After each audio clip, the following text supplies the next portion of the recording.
Why don't tell my mom?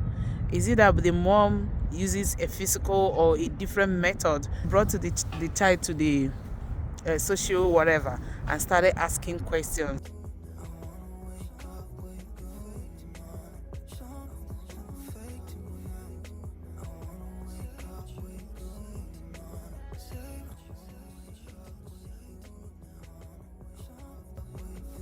Guys, my first time at Saskatchewan City Hospital. How are you all doing? Let me show you the hospital. Oh my lord. Let me go to where I parked my car. So it was my first time here. My doctor sent me here for a CT scan. And how do I walk? I think I'm walking in the right way because I didn't know what happened me. So I'm done, and it's a Sunday morning. They told me not to eat. I didn't eat, and when I was coming back, I don't know how devil just carried me. Say put chewing gum in your mouth. Put. And so I carried the gum, put for my mouth. Go. As I was chewing the thing and enjoying it, and I remember, oh, they say no food. I just spat it out pure. Oh my goodness. And here I am now. I'm done. They didn't even ask me, did you starve? Did you fast? None of those. And here I am now. I'm done with my CT scan. And they said, oh, it's not far from Jim Patterson. Okay, this is more like the adult side, and this is the children's hospital. No. So the building you're looking at here is the children's hospital. It's called Jim Patterson. It's so big as well. I took my daughter Jenny to that place a couple of days ago, and I lost. I missed my way. That's what I'm trying to say. So they are all close. It's just to walk down, cross the road. No, it doesn't look like that because Jim Patterson has the Saskatchewan River is beside it. So definitely you're going to cross the river to come to this end. Well, this place looks so amazing. I paid for 1 hour. I never reached 30 minutes. I can decide to walk around so that I'll enjoy my money.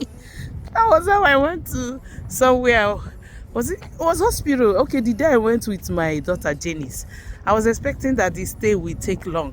I paid for 2 hours. Almost, I didn't spend up to 45 minutes. No normal hospital visitation. I didn't spend up to 45 minutes. It didn't pay me. And they can never refund you. So luckily for me today, I just paid for 1 hour. And I was like, if they say, see that, I'll come out and pay again. So, but here I am. Guys, thank you so much for coming on my video today. Subscribe to my YouTube channel. Which view is better? This. Subscribe to my YouTube channel if you have not subscribed, okay? And join this amazing family. Yeah, I've gotten lots of congratulatory messages about the video I posted. Yes, I'm happy and I decided to share with you guys.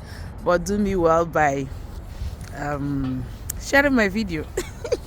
Okay, let me use this opportunity to wrap a video I made a couple of days ago about parenting in diaspora or parenting in abroad. Okay, as much as I want to believe living in a place like Africa or Nigeria, precisely where I came from, as a parent, the responsibilities you have for your children is totally 100%. I would put it that way.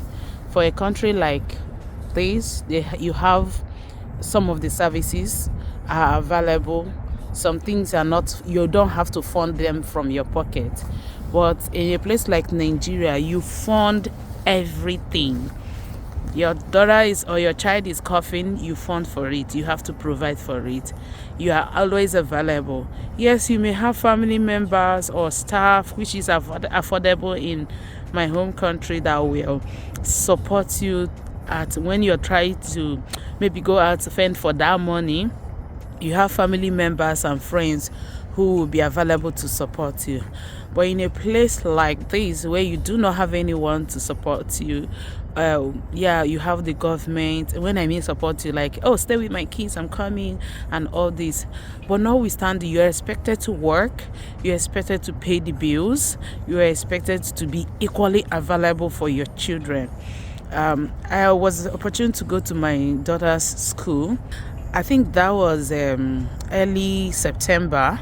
My son, they had an activity in the school that parents are supposed to volunteer, and I actually went there. Let's say there are about 30 in their class. We had like, I could see up to 7 black kids. When I mean African kids, most of them Nigerians, and among that remaining 23, we are white. And in all, about, let's say, 15 parents were there, and I was the only black or the only Nigerian. Not just that, another activity that was last academic session happened. I made that post on my Facebook page. These people are recording all this. They are detailing it. Intentional parenting is not just buying of clothes. It's not just feeding your kids, making sure they are cute. Yes, those ones are part of being an intentional parent. But let us put this into note that they are watching. They are watching. And I love the fact that a country like this, if you're at work, you say, I have an appointment with my daughter, or for my daughter, or for my daughter's school. At least if you make that request once or twice in a term, I don't think it will be out of the box to make such a request as a parent. Your company you're working for know that you have children, so that is not going to be an issue, unless when it is a recurrent, every day you're asking for permission because of your child this, child that. Of course, as much as you're taking those permission, you're not going to be paid in most companies, but you have your sick days, you have your personal time off and all whatnot.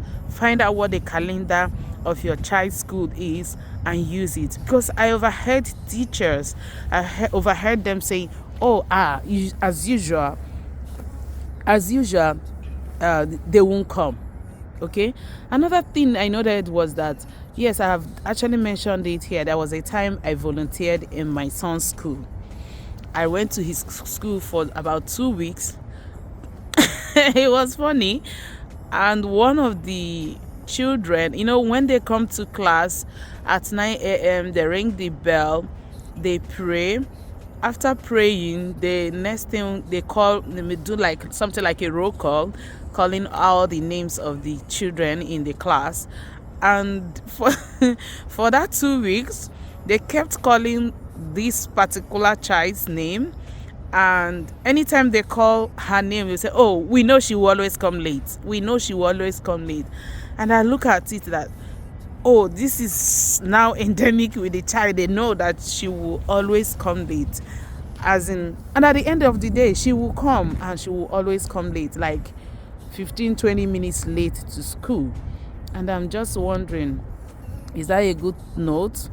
I know it's not easy. I'm not trying to say anything bad about you as a parent, but what I'm emphasizing on is being intentional about this journey, about this society that we have found ourselves. Yes, I went to my daughter's school. You have opportunity to interact. Who are your child's friends? And when I went there, I realized that, oh, this is someone my son loves and wants to play with. Okay, this is someone that wants to play with my son so much. Just put all this into place, plus or minus. Know the kind of thing your child wants, or the kind of friends he or she is keeping around him. And of course, you can pick 1 or 2 things from there. I'm just being honest with you guys. I'm just being honest. So be an intentional parent. Get yourself involved with your children's school activities. As much as you're cooking, providing food for them in the house, and doing all the things that are required of you, these people are recording it. There was a story I had a couple of days ago. They said a child in the school. So of course, kids, they have their behaviors, okay?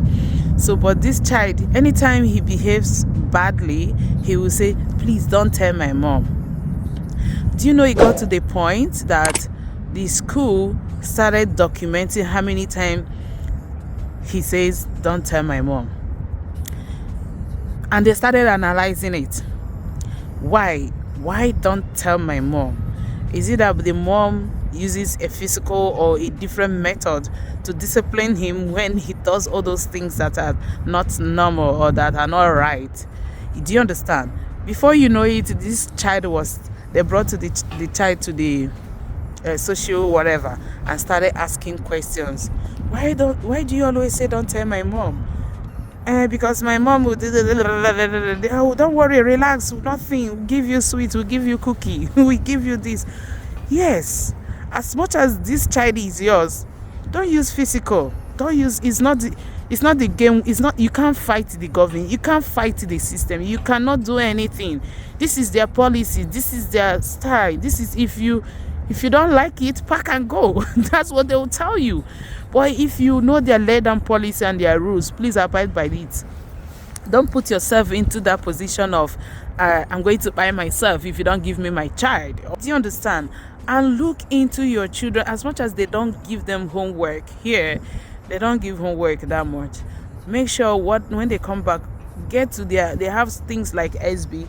Get to their SB, find out what they study.